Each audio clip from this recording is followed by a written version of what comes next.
Hello and welcome back to the Contour Collective's Derailed series. I will not be your host, and if you're wondering who I am, because you're a Derailed series listener and not the watcher of the rest of our channel, I'm Crystal. I generally produce these podcasts. Morgan's actually in America at the moment, so he was unable to record this introduction. However, rest assured I'm here doing it for him. So this week's guest, Morgan's speaking with Manon Carpenter. Now, you probably remember her from her career during the downhill, racing downhill World Cups a few years ago. She was one of the top women in the world. She won the world championship and was basically the best for a while.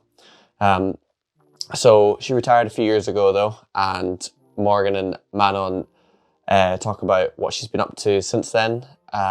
She's been involved in a whole host of projects, and I don't want to spoil that for you. I want to leave that for you to listen to. You can stay entertained by it without me spoiling it for you. So, without further ado, I shall, just leave you in Morgan's capable hands. So, I don't really know how he ends these things, so I'll just let it go. I'll fade out then. I think that's us. Manon, thank you so much for joining us. How are you? Yeah, I'm good, thank you. Good to be here. Can you hear me? I can hear you. Oh, I'm hoping the internet's going I've to got slow internet here. work out. Yeah. Mine is awful. I just moved to London, but I thought London would have great internet, and I've never had worse internet. Yeah, it's a weird thing. I have. Yeah, so hopefully it's It's going to work out. I have. Go on. Like phone signal in Wales is like notoriously kind of bad if you're in the mountains, I guess. But I always have signal there, and then I went to London and I had no phone signal. I was like, "What's going on?" I'm in like the capital city. Oh, there's no signal. That's the last thing I expected. I was up in Tomintoul, which is just the middle of nowhere in Scotland, and I had the best internet I've had in months. And I come back here, and my Wi-Fi is awful. The 4G is awful. I guess there's just so many people. Yeah. Plus, there's no writing. Bigger problems. Yeah. So I thought we'd this delay is I'll give it a good 5 seconds before answering or before speaking. We've got a bit of a 5 second delay. Yeah. I thought we'd just jump right in a little bit with just by finding out about your background and just starting with how it all started. How did you get into mountain biking? Yeah, so I guess anyone who knows me from racing probably knows, they well know my dad as well from like way back in the racing days. So my dad's like mad into bikes, and it's always been kind of part of what we've done as a family, kind of. But yes, I got introduced to bikes and mountain bikes through my dad. Just riding bikes in South Wales. There's like loads of different places to go. Ended up taking part in some races at the Dragon Downhill series, which is kind of like a notorious, infamous, famous, if you went to it, you knew about it, race series back in the day. And then it kind of went from there. But yeah, very much through my dad. And then so it was a downhill race. Downhill race was the first one you went to? We did. I'm pretty lucky. I got introduced to all sorts of bike riding. And I think probably did some BMX races maybe before, like nothing serious, but probably did some BMX races. And then when I was 12, because my dad was organizing these races, I got to race. I think I raced I rode down my first Dragon Downhill race run when I was 12, I think. But I wouldn't say I was racing. I was just trying to get to the bottom in one piece. Which is pretty early as well, especially for a woman. 12. I mean, 12 is early for anyone to be racing, but most of the women we've had on the podcast, it seems to be a little bit later that they're starting. So 12 is, you must have, how did you find it? How was it? I kind of only remember bits of it. But yeah, I guess that was before there was a juvenile category. I think it might have just been youths and juniors back then. But our friends are one of the women who were thrown in at the deep end. Yeah, very much so. And there was probably only like 5 or 6 women, probably like 3 to 6 women at one of these races at the time anyway. But Sarah Finney was a woman who raced, and I'm pretty sure she rode down behind me just to check I made it to the bottom. And I think the whole way down I was just like going flat out, trying not to get caught, and then crashing, and then like panicking more that I was going to get caught, and then but I think it was pretty funny. I remember lots of like comical crashes from back then. So yeah, I think it was just a pretty bad experience probably. How long had you been riding before then? As long as I can remember, to be honest. It's a funny thing when people ask me my first memories of riding bikes, and it are these crashes, because I think that's just what sticks in my mind, because I've been on a bike probably as long as probably before I can remember, I think. Or I've just been told these stories so many times by my parents, or heard them been told about when like maybe my mum wasn't watching and I ended up going down a path and accumulating speed. And then my dad having to like grab me at the bottom. So yeah, I've kind of always been on the bike, and yeah. Was it like something that your family was obviously doing, but then can you remember whether it was it something you kind of were like, I want to be doing what you guys are doing, or was there a bit of, is it hard to say whether it was kind of because it's kind of both things at once, and your family were doing it and then you were really wanting to do it? Do you remember being really sort of inspired to do that, to ride bikes? Yeah, it's very much tied in because it's what I was doing anyway. But definitely really love going to like the Dragon downhill races. It was always such a nice scene. And yeah, kind of like lots of good times going to Morzine or whatever with my family, and well, riding with my dad. I guess my mum wouldn't ride then, but with my dad, and it's mostly like my dad and his mates. But lots of like good adventures from that time. But that was very much kind of as part of the family.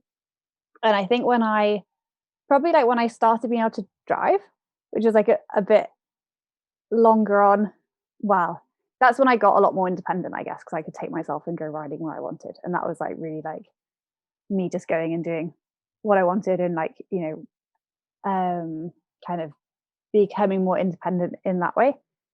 But it is all very merged, and it definitely just snowballed, I think, from the Dragon downhill races, just riding for fun, and then going to nationals and some international races. And it was always kind of like going along to try them. And it was kind of surreal, like ending up on the World Cup scene and then going from junior to elite, when it was like, oh wow, okay, you can actually, it's not just for fun anymore, you can actually do this as in like, this is actually what you could be doing full time. And how was that? Like, I know for me, when I started racing, that was my sort of primary motivation. Always was like, I want to do this all day long, and I kind of thought like, okay, so it, you know, the idea of being a professional was very much there, like as a sort of aspiration. Just with the racing was tied to that. Like, was that the same for you? Did you have that? Do you remember it? Like, was it just sort of you liked racing and then it was like, oh, maybe I could actually make a living off this? Or was there an ambition there to make a living off it from early on? Yeah, I mean, I don't actually think I knew I could make a living from it. Especially from like growing up as a woman. I guess there was like Rachel and Tracy who would occasionally be at the races, but I didn't really have a big awareness of like, this is what you do. Or this is what you can do as a living. So I think I'd say it was very much just, I guess maybe like wanting to see where I could go. I don't know. It was very much wrapped up in it, because like, obviously it went from when I was 12 and it kind of just ended up being steps up to the World Cup stage. But what I was going to say that's gone out of my head is, yeah, I think it's just a weird thing that it's all kind of surreal. Like, it was all kind of just happening. And then obviously I was planning to go to uni because again, just wasn't really aware it could be a career. It was just something you're doing for fun. But I wanted to see how it could go if I could dedicate my time to it full time. And it was just going to be like a year, and then I ended up staying. Yeah, I thought I wanted kind to of see. just like curious of your own potential, Yeah, where you could take it. yeah, because I guess I had been like gradually making stepping stones up to a high level. And I was having a great time doing it. And like downhill, but getting to ride all different types of things as well, like loving dirt jumps as well. But yeah, I really wasn't aware it was something you could do as a career, really.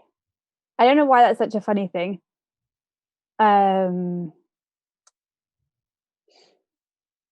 mean, that's actually now I think most people who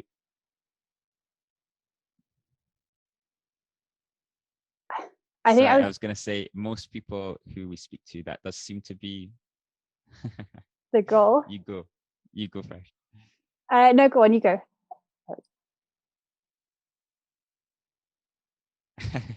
We're gonna have a 5-second break in between any of us talking.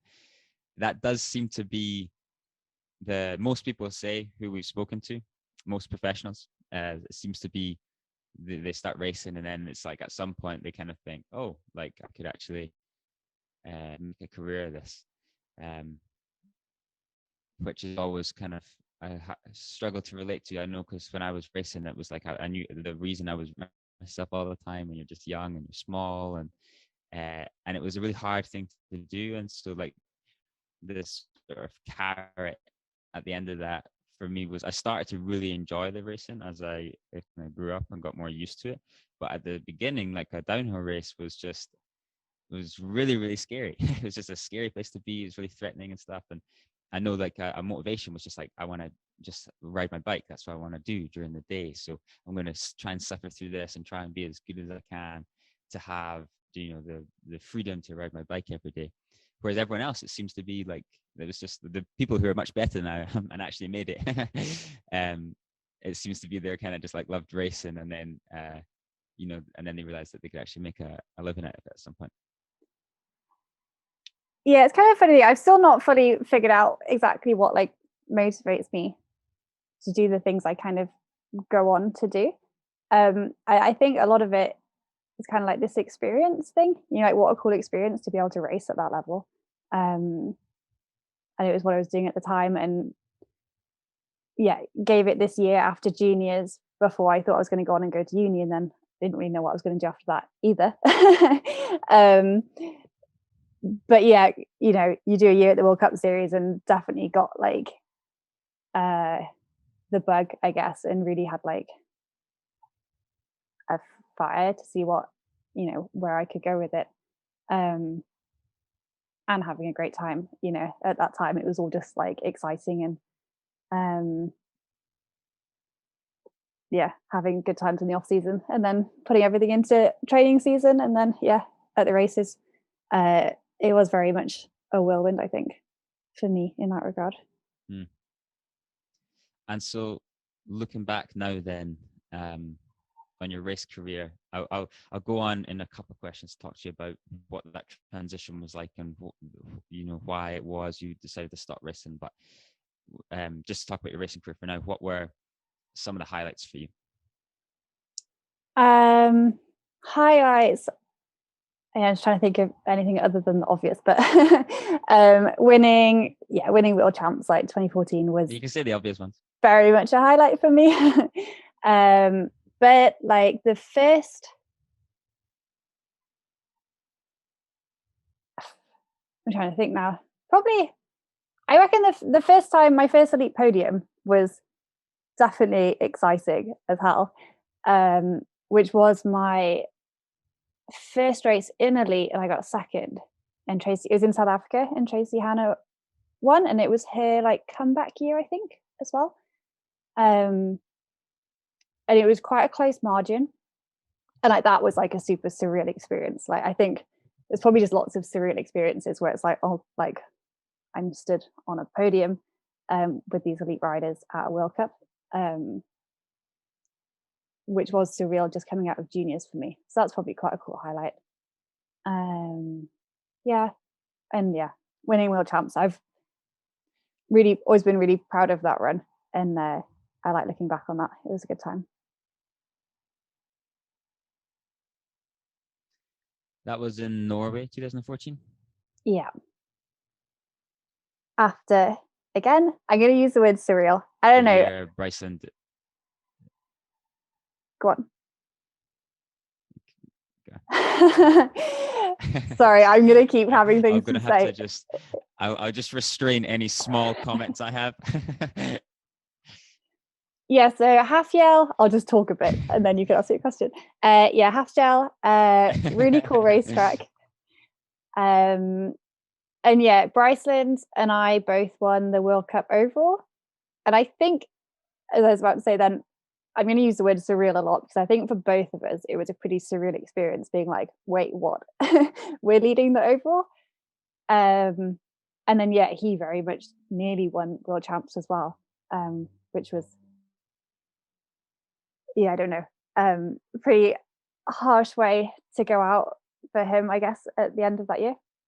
But yeah, I did get That's to interesting then. So that was 2014, and then you were racing World Cups 2015? 2017 was my last year. At what point did you?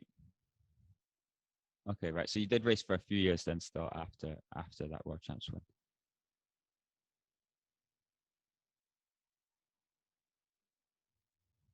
I'm waiting to see if there's a question or if I should go. I'll go on with my next question, making use of this delay. Sorry, we're having to be so careful with this is such an awkward delay. But so you got obviously your first podium, winning world champs and the World Cup overall. I mean, I can't even imagine. I'm surreal. You keep on using the word surreal, and I certainly imagine it does feel surreal because that's the kind of thing that so many people are dreaming of. And to actually, like, I remember there was once actually I was at a World Cup in junior and I got like a really good qualifying result, and I was just like fighting. My whole life was about, just trying to make this happen. And then I got this result. It was just a qualifying result, but it was like where I wanted to. It was like top 5, and I was like, this is it. Like, this is, and that was just, nothing compared to actually winning, the elite World Cup overall in the World Championships. But I would certainly imagine those circumstances, like there's so many people trying to make that happen and dedicating their whole lives to the sport, and to be the person that's actually one of all the people must be entirely surreal.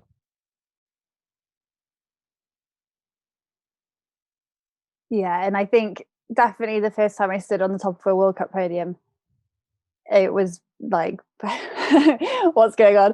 I don't know if people could tell from my face that I was just like, I'd spent 2 years, I guess, being, on a podium, but, someone else is like the main focus, point of attention, who's won the race. And then it's like, oh, that's me. Which, yeah, is a funny like realization in life, I guess. It's probably like lots of things in life where you like kind of realize where you are. If you've been working for a long time to get somewhere, and then you're like, oh, you've made it. And yeah, and I think that's probably like quite a I don't know, an interesting moment for lots of people, because it can be really validating, and like obviously really exciting. And then I guess there's also like this thing that everyone talks about, like, what do you do then when you've like hit that goal? And so what was that like? Did you feel that in 2015? Like, you win the World Cup overall and the World Championships. Was there a feeling of, what a lot of like Olympians, we talk about this a lot with athletes generally, because if you do reach the top, you reach it at quite a young age. So if you're reaching your lifelong goal as in your early 20s, what is that like because it doesn't go further than that. So what was like, how did you, was that like a difficult thing for you going into 2015? Yeah, it was definitely an interesting time, and a lot changed for me between winning world champs and turning up at the first race in 2015. And it's kind of hard to like pinpoint everything, and I guess be fair to those experiences.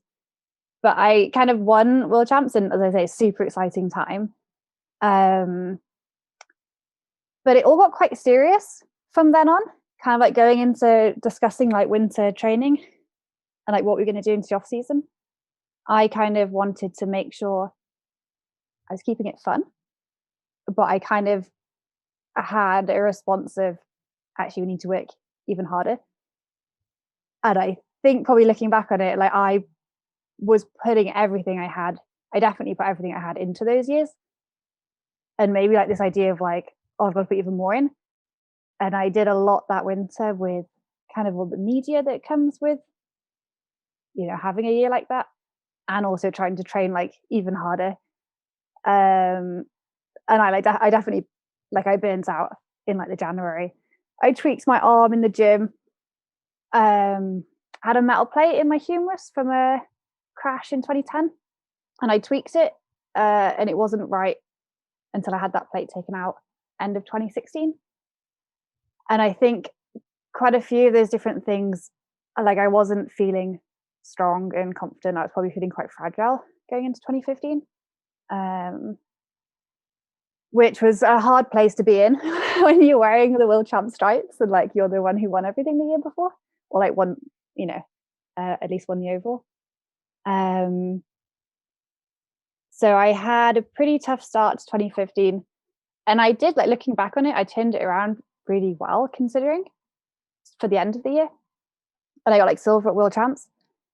But again, by the end of the year, it was kind of like that I don't know. Again, this idea of like needing to work harder kind of thing, and I think that was quite like a tricky place to be in.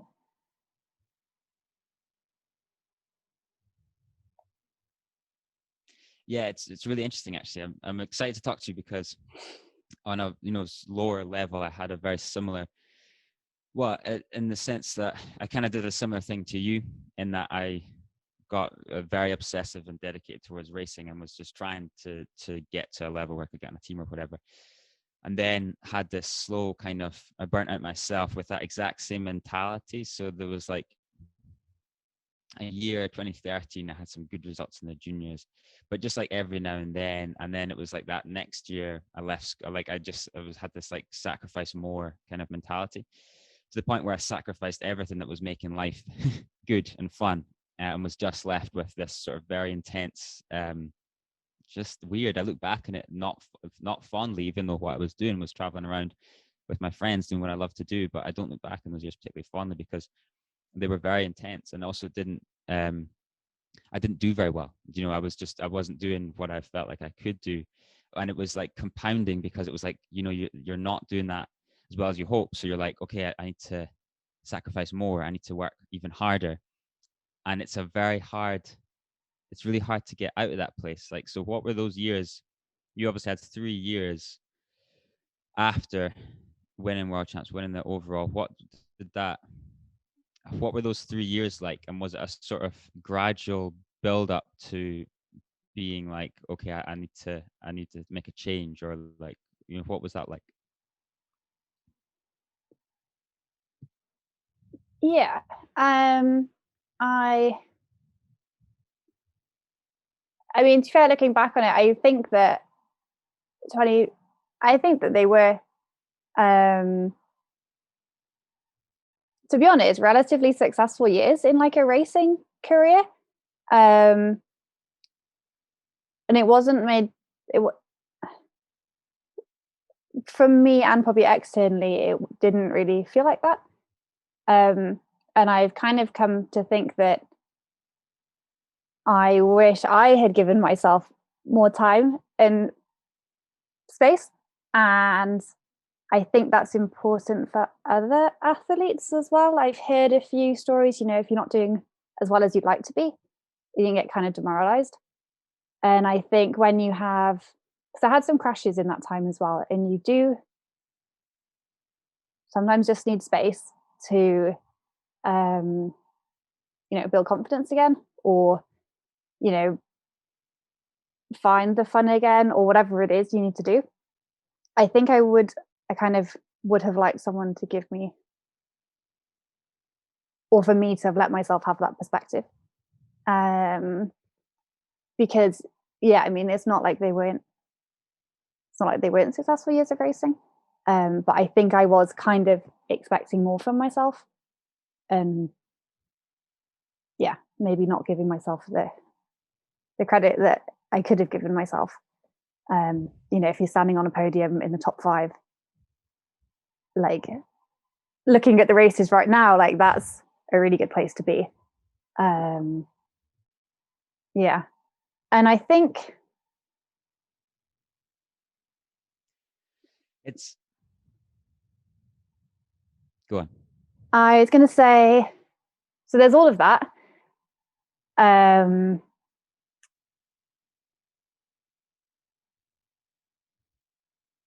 don't know. It's so hard to like pull apart your thought process and analyze it, because like towards the end, it was pretty much some of the big crashes that I had, and I think what kind of like, as I say, finished it for me, or like it was like, right, okay, maybe this isn't what I want to be doing now. It was having some big crashes and feeling like the consequences of the racetracks was a lot higher, and me not, like, ultimately it was me not being prepared to accept maybe the risks I was putting myself under. So yeah, that was kind of what ultimately called it. And how much was me kind of just being ready for like the new experience. I don't know. It was like a pretty interesting time afterwards, like adjusting to not being a racer anymore. But yeah, I've kind of like gone on to, I don't know, seek out some new experiences, I guess, and new things to do. It's so interesting talking to you about this, because I obviously have my own experience of racing and then leaving racing and then sort of transitioning, and I'm talking to everyone we've had on before, and most of the people I speak to are still racing. So there's things that I'm interested in now, kind of looking back on it, that if you ask people still in it, they don't have that perspective. Like, I like to ask people, I like to like sort of, I'm curious as to, because I know, like, looking back at my own racing, the sort of things that I applied from racing to life, like when I started university and things. Like, I know what I learned from racing, but you don't know what you've learned from it so much when you're still in it. So what do you think are some of the things that as someone kind of out of it now, what were some of the lessons that you think you've applied from your racing?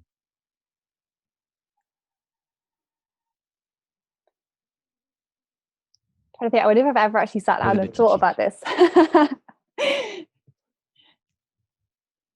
I think actually no, I do know. You probably would need to, yeah.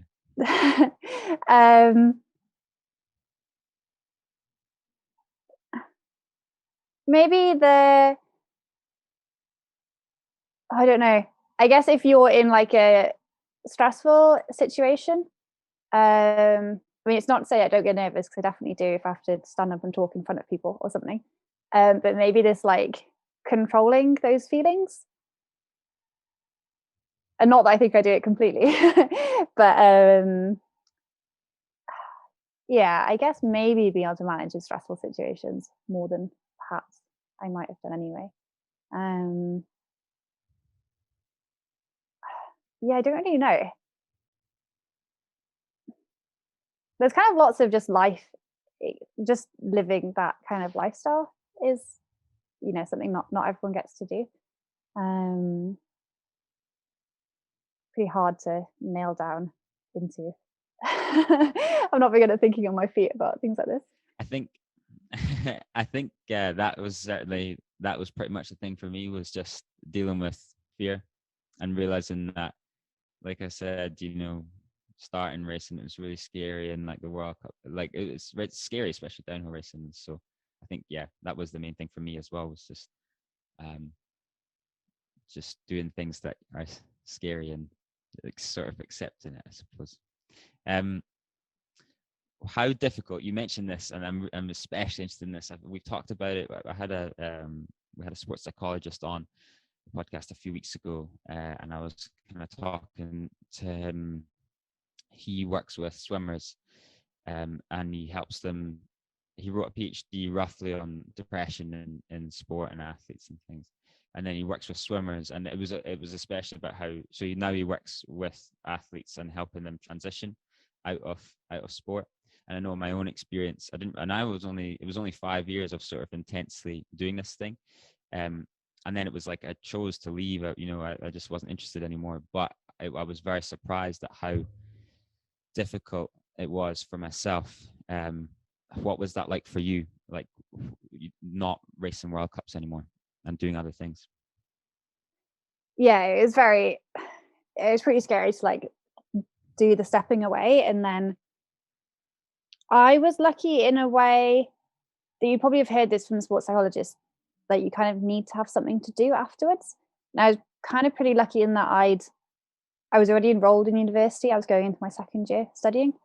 So I had something to go straight into, which I think helped with, if you've gone from racing at World Cups to actually not knowing at all what you're going to do, I can imagine like I'd have struggled with that. And then I kind of had that last year because I finished my master's at university, and I was kind of like deciding where I was going to go then. And that period kind of was maybe what I would have had I not had university to go to, first of all, because then it was like, okay, what do I do? And I've definitely like had times where I've reflected back on the World Cup and being like, that was such a cool thing to be doing. And I can watch a World Cup race and be like, oh God, that is a really cool thing to do. But it's pretty fleeting, and I'll kind of like remember why I decided not to be doing that anymore. But so it's kind of an ongoing process of, processing what you were doing and then what I want to do now, which is kind of like ever evolving. It's funny thing, and I think anyone can probably relate to it in a way, because anyone who maybe does a career for like 5 years or 10 years, whatever, and then either can't do it anymore or has a career change, it's those like really like tumultuous time, like emotionally, I think, like, what do you want to do? And I think it's like these big life change events, which is what it is. And I don't know, I feel like people can probably relate to it in that way if they've been through like something like that. It's interesting that you talk about it's a sort of ongoing thing, which is so true, because you're still young and you still ride and everything, and that's certainly something I relate to as well. And my next question was going to be, is there anything you miss? Is there anything? And it sounds like you still obviously are a really good rider. You still are riding all the time. But so, and is there anything you miss about it? And what is it that makes you think, no, like, I'm glad I'm not doing that anymore? So I do get asked this quite often by people, do you miss racing on the World Cup? And I'm pretty much like, no. As I say, if I watch a World Cup or like World Champs when it was at Leogang, it was really muddy, and I watched it and I was like, oh, that looks, I don't know, kind of like a race that I might like. And just seeing the emotions of Camille, who won, and just seeing like the emotions of that, it's pretty tempting to be like, oh, do I wish I was still doing it? But as I said earlier, it's pretty fleeting, and then that's one tiny snapshot of the whole thing. And there's so much that goes into it. and I really like being home a bit more in the summer and kind of having my own space and time a bit more. I think I realized that probably like being surrounded by people full time was also quite like tiring for me. When you're on the race scene and like traveling with a team the whole time, you don't get that much time to yourself in a way. So it's kind of, there's lots of different ways to live, and I quite like experiencing, a new way of doing things. Yeah, and definitely sometimes if I'm like stuck doing work at a computer for like a few days, and I'm like, oh god, what am I doing? But equally, I have some really nice times as well.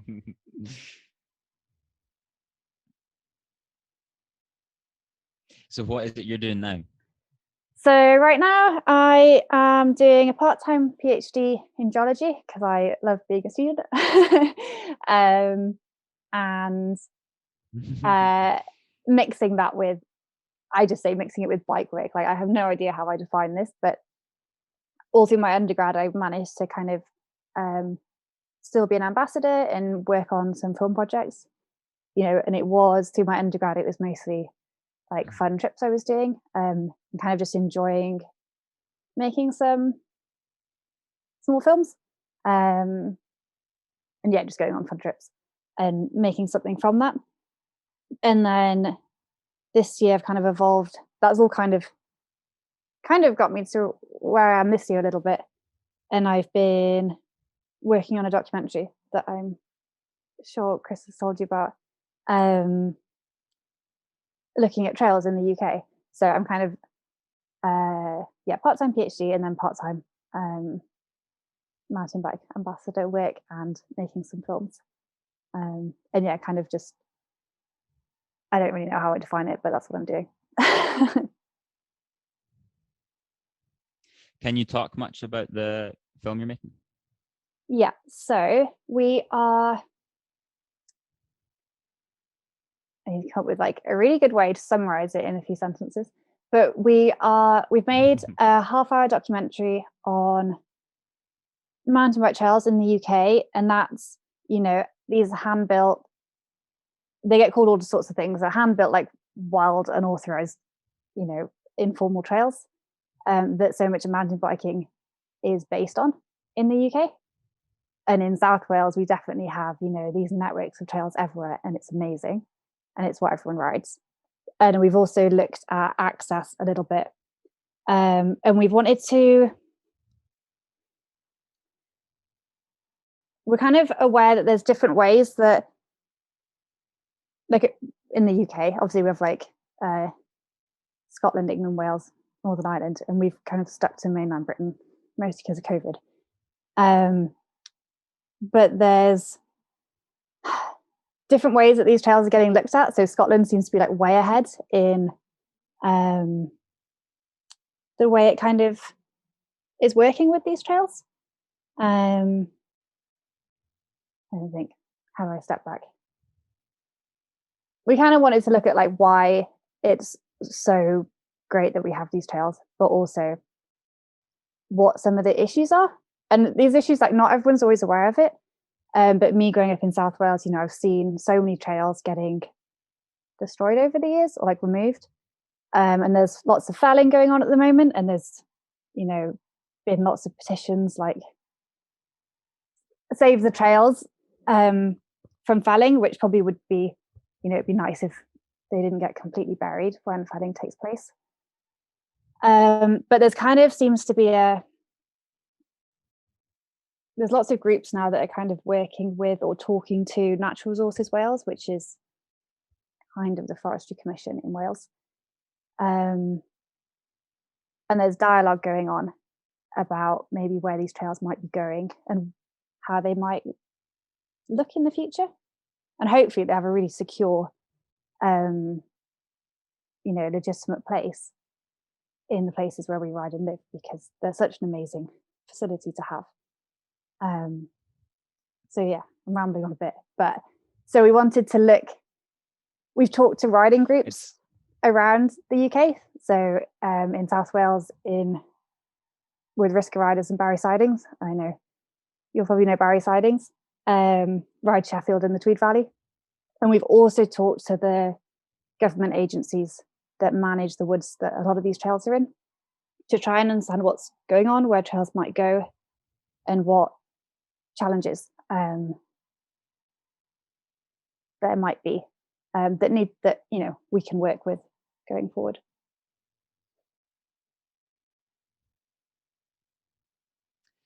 It's a super fascinating idea for a film, especially within our community, because it's something I think about and talk about quite a lot. It's like, I'm from Edinburgh and ride in the Tweed Valley all the time. And there's like one guy, I don't know if you probably spoke to him, Neil, who's responsible for, or you might have spoke to him, who's responsible for building so many of these trails that hundreds, thousands of people go and ride. And he's just doing it like in the winter with lights and McLeods and so with mountain biking, that's the trails everyone's riding. And the economy is benefiting massively. I mean, massively from all the riders going there from the big cities. And it's all just this underground kind of non-official thing. And it's supporting the UK, mountain bike economy and community pretty much, which is maybe quite unique. I don't know, for a sport. Yeah, for a sport, definitely, I would say. It's such a funny, because we're like, it's,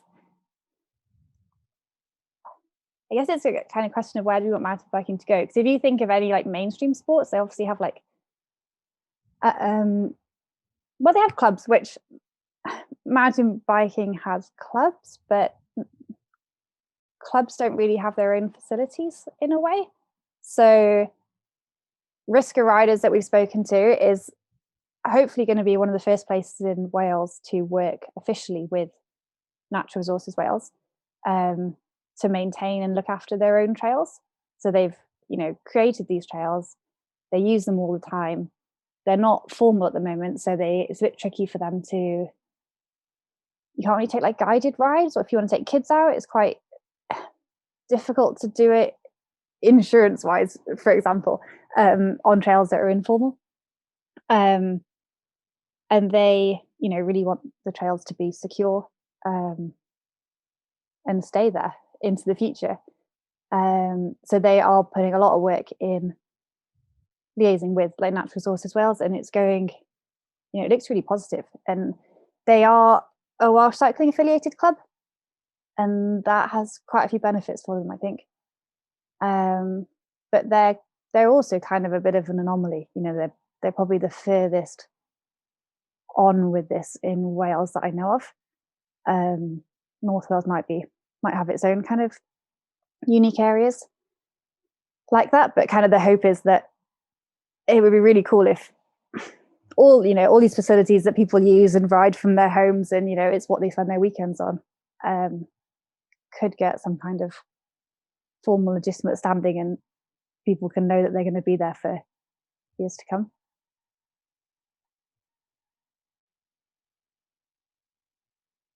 Yeah, absolutely. It's a big thing. I mean, the dirt jumps is a huge thing. I think that's actually maybe somewhere that Scotland seems to be almost behind on, because we don't seem to have any. But there's just knowing that. I remember there was some dirt jumps near where I grew up, and I was never good enough to ride them. And I was like, I remember there was just this one day I thought, okay, I think I'm ready. I think I'm ready to go and ride these jumps. And we got there and the road just bulldozed down. So it happens a lot with dirt jumps, but I guess we've got a good. And when it does happen, that's a whole, like, we grew up riding these, building these, we had this little hill in Edinburgh, because we grew up in the city pretty much, but there was this place that we went and we built little tracks, and sometimes people would destroy them, sometimes they wouldn't. But what that was really, really important for us, is if that hadn't been there and we didn't have that space and they didn't let us build there, it would have just, what it gave us was huge. I mean, indescribable, really. And what these trails give people it's so much. So yeah, trying to get them secure seems a very worthy cause. And it is such a big topic. Like, even just that one area that you're talking about, I'm sure there's like a big backstory to that and what's going on there. And I feel like that's happening everywhere. So yeah, I have actually, Caerphilly, where I'm from, has Van Road trails, which was an area that my dad built for dirt jumps, like proper dirt jumps. I learned to do doubles there.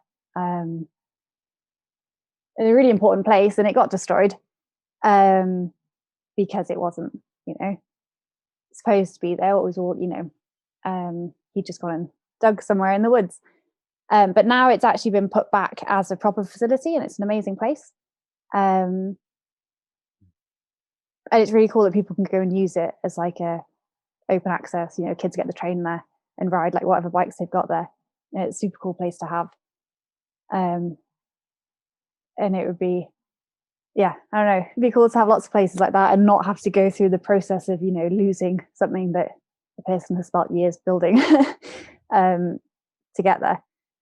And I was going to say, before I went on a little tangent about Van Road, because it's quite, I think it's a really special place in my hometown. We've kind of tried to pick case studies in Wales, England, Scotland, and ask these people what their experiences are, because they've been spending a lot of time, thinking and working for their trails. So the idea is basically to pick some case studies and tell those stories, and hopefully there'll be a pretty positive discussion going on from what we've put together.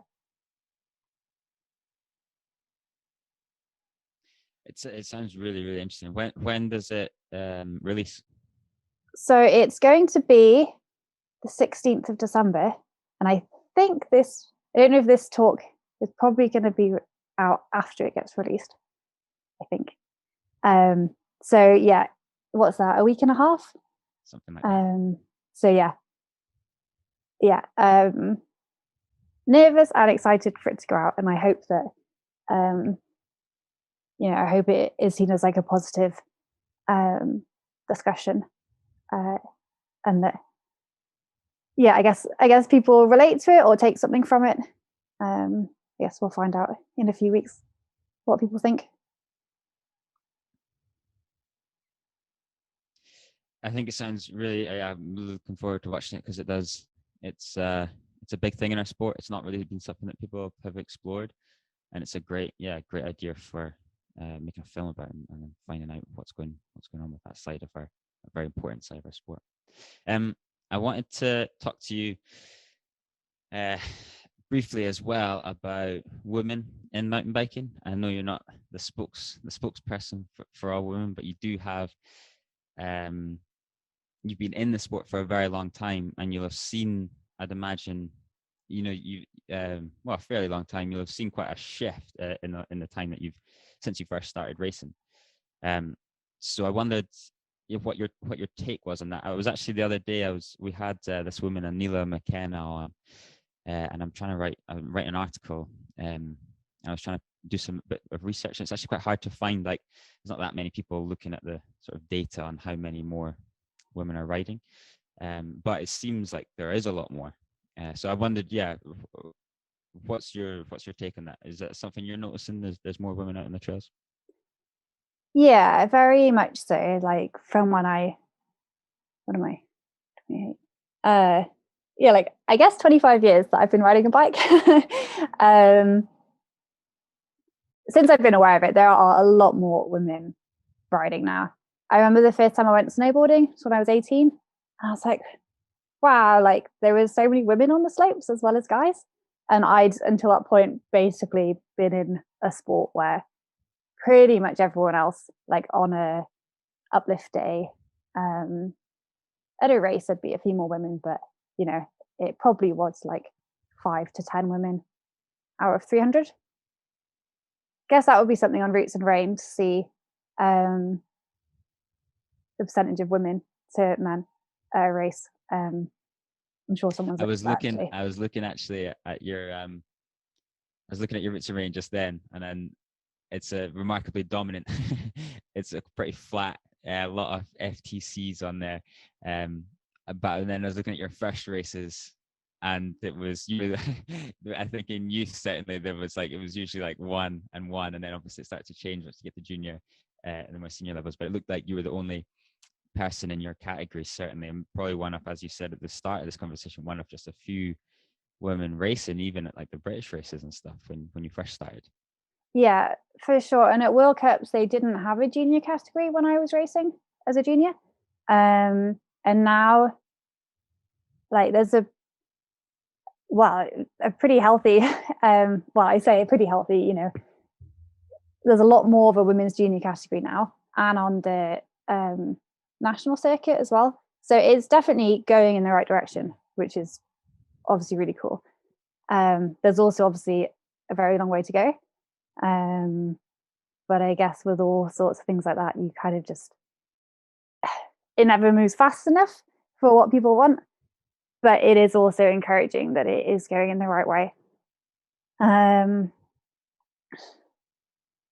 Yeah, there's all sorts of different things. Like, I was talking with a friend the other day about the number of women that qualify for a World Cup, and how I really don't think that's where it should be at the moment.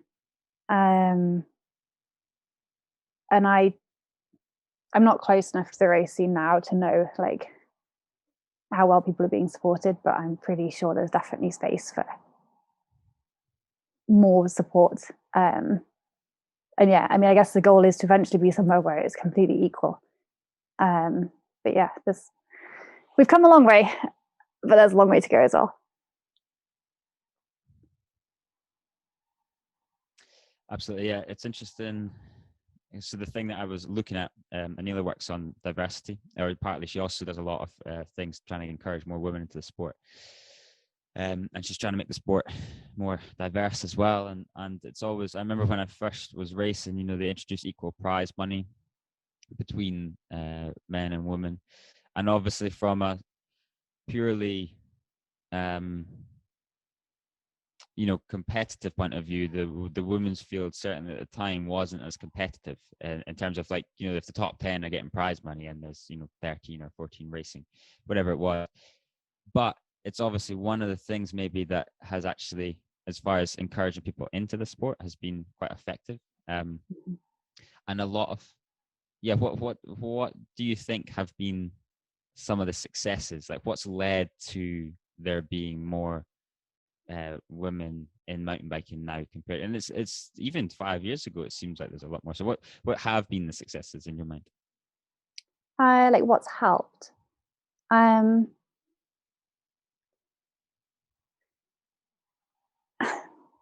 guess part of it is like this like generational thing, you know, like I don't know, like say for example, my dad rode bikes and he has a daughter and he's introduced his daughter to riding. Like there's probably some of that. And that you'd hope that things would progress generally. I think social media has been pretty cool for it actually, because before social media, you would see very few women in magazines or on websites. But as soon as you have social media and you can search out, I've definitely, you know, and following like female BMXs and things, you know, the people you can find that you may never have known about otherwise is pretty cool. And I think that's like a nice way to inspire. You know, people can see someone and be inspired by that. And better represent, for me, like a lot of my thoughts kind of like representation, and like in the media as well. Like I find it so cool when there's actually like a few consecutive articles on a mountain bike website that are female based. Like that's not something that happened 10 years ago at all. And I guess it's chicken and egg. Like I think it goes both ways. You know, you have some more women deciding to pick up a bike. So maybe there's more women to talk about in the media. But equally, I really do think you know, the same with diversity. If you're not showing, you know, a representation of what like the general public looks like in a sport, you're kind of only showing one portion of the public. You know, you are really missing out this whole other group of people who, you know, I can entirely understand why if I never saw any women in mountain biking on the media, I would think that the industry was not interested in yeah, more of us being part of it. And with that, I think attitudes change as well. I think there's a much more like respectful attitude now as well, I think, for women riding bikes. It's really hard to like sum everything up and not just make generalizations. Oh, there's so much. It's But yeah. Yeah. Yeah, it's funny because even like if thinking back or reflecting onto my own journey into the sport, it's not just I was very lucky to have, you know, the right people come along at the right times, and there was clubs, and it wasn't like my parents were into it. I was kind of inspired by it, and when I was inspired looking at the magazines or whatever, it wasn't something I thought about at the time, obviously, but I'm looking at people that look like me on all the magazines, so it's easy to imagine myself in their position, and it's easy to see it as this is a place. I never had to think like this isn't a place for me. That wasn't something I had to think about. But even with that privilege, it's still it was a difficult thing to get into, and I was very reliant on a lot of external fortune. So, you know, it would be even more difficult if you have those reservations that maybe this isn't a place for you. Or I'd imagine as a woman going to a mountain bike race, it's terrifying enough anyway. And you know you're going to be the only woman there, and you don't know what so yeah, a representation I can definitely see is a hugely important one. Yeah, and I think, and yeah, as you just said, then I was just going to say the actual turning up. Then, you know, there's representation on a website or whatever, but then there is actually turning up to these a skate park, for example. You know, I would go to skate parks when I was 13, 14, and a bit younger, and I would be the only girl there in a skate park of those people, and I probably wouldn't have been as good. Well, I wouldn't have been as good as lots of the mostly older guys there, and you definitely feel self-conscious, or I did anyway. And I can imagine that people would be put off by that, right? So again, it's like this thing of once you get a few more people doing it who look like you, or you can relate to, I think that also just helps, and then it kind of like builds from there.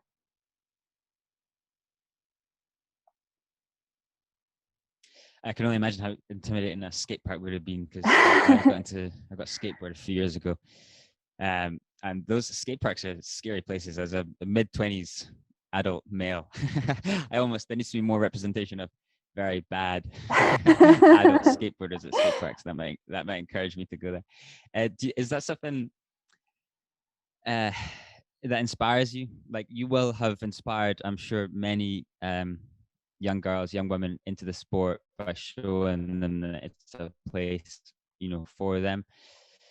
Is that something you allow yourself to think, and is it something or take any satisfaction from? And is it something that inspires you in your role now as an ambassador? Yeah, I've always had like a bit of a fire for like representing women in mountain biking. You know, as growing up, you know, I also kind of like had a point to prove, I guess, in a way that, you know, we can jump and we can do whips. Eventually I could anyway.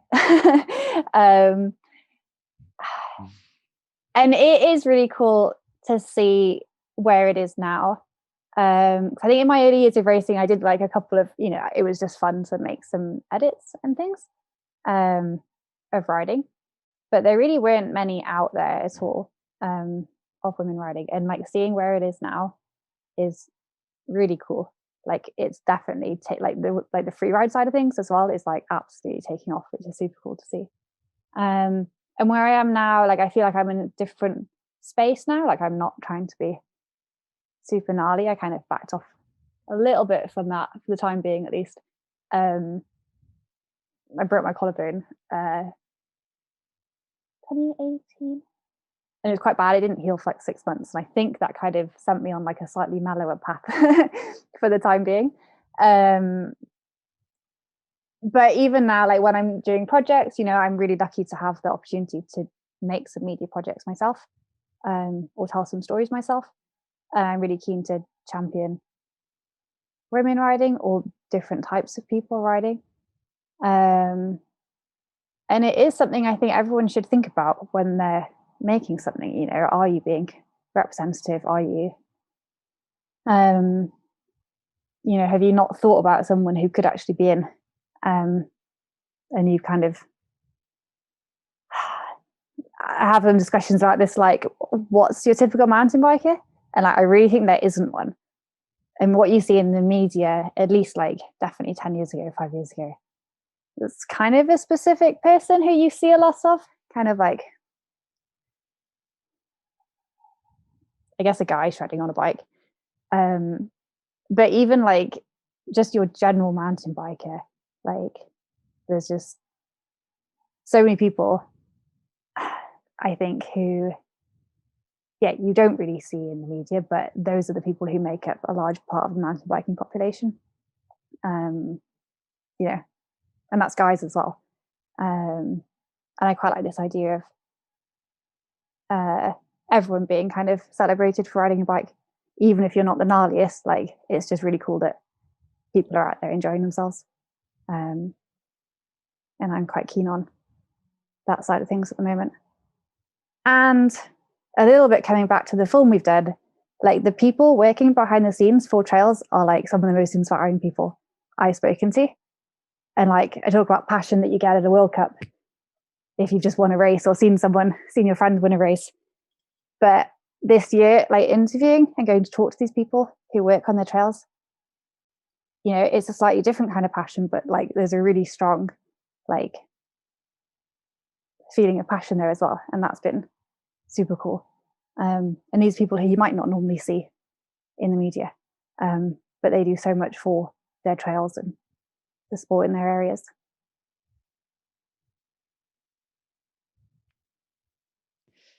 Yeah, absolutely. It is. I mean, it's a sport that certainly has the power to be enjoyed by everyone. It's not like it's only men are going to enjoy the sport, or only a certain, whatever type of person is going to enjoy the sport. It's a sport for everyone, and anyone working to really actually make it a sport that everyone enjoys is doing, really great work. And that is the kind of, suppose, the thing that unites everyone is we're all very passionate about it. It's like everyone that rides mountain bikes or builds trails or whatever is, we're all united by just how fun that is and how great it is.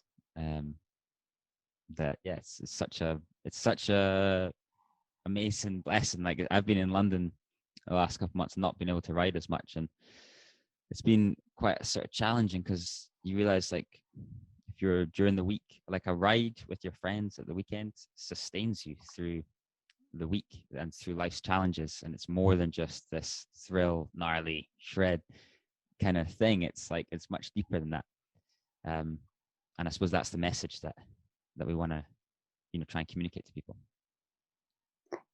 Yeah, definitely. Like the feeling you get, whether you've just flowed down a trail or gone as fast as you can down it, like equally, they both leave you with amazing feelings. And I think I always say it kind of, as you say, like a really good ride kind of like brings you back to yourself in a way. And I always feel like it resets. And yeah, there's not many things that do that actually, like a proper good ride out for a few hours, just like on your bike in a really nice place.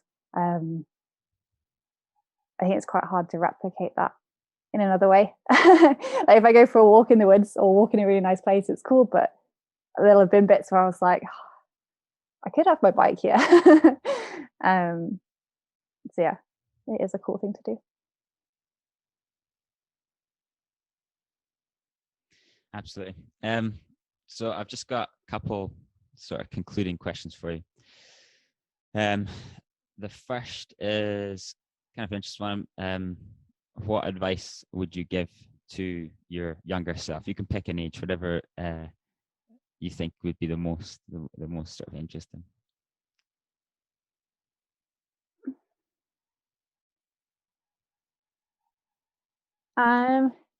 This is another one of those questions that it's going to take me a while to think about. I think. Oh, I don't even know. Be kind to yourself. I could elaborate on that, but I can also just leave it as that. Yeah. It's a good one. Yeah, people can. Like you can. Yeah, I don't know. I mean, I guess you can like. Yeah, I don't know. Be kind to yourself. Be patient. Be kind to yourself is a good one. Yeah. And then finally, what's next for you? What excites you in your role now as a sort of an ambassador? And obviously you're doing your PhD, but in terms of mountain biking, what do you think? What inspires you next? Yeah, so I mean, right now I'm kind of really looking forward to this film we've done being put out there, because we've kind of worked on it for the last 2 years, and that's taking up quite a lot of like the mountain bike headspace at the moment. So I'm excited for that to come out and to build on that next year, really. And I'm kind of just excited to like tell some of these like slightly different stories. And I know I'm quite passionate about like talking about caring for the environment and things like that, and I'd like to bring some ways to like tie that in as well, you know, whether it's like the trails and the places that we ride in as like such important places. So yeah, that's maybe the next thing, but right now definitely the film is taking up a lot of headspace. I'm really excited for it to come out, and thank you so much. It's been really interesting to talk to you. Your sort of mountain bike story I've always been very interested in, especially, you know, what it was like for you leaving racing. And it's just been a pleasure to talk to you. Thank you so much for coming on. I'm looking forward to watching this film. Thank you, and I'm glad we managed to make it with the internet difference. It's been good talking to you. Let me see if I can work out how. Hey, so thanks for listening. I hope you really enjoyed that. That was certainly a great conversation. I certainly enjoyed it. That's the last episode of the series that we have this year. We've got a next series coming next year. A whole host of exciting guests, hopefully coming to you soon.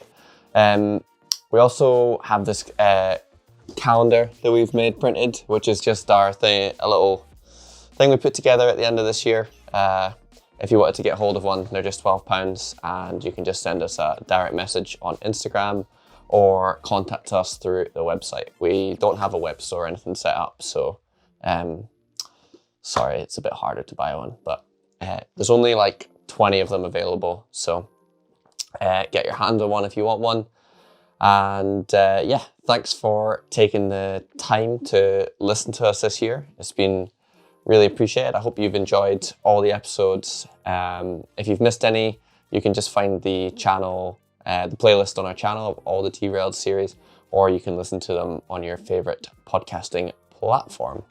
So, I'm just going to sign off now. Thank you and goodbye.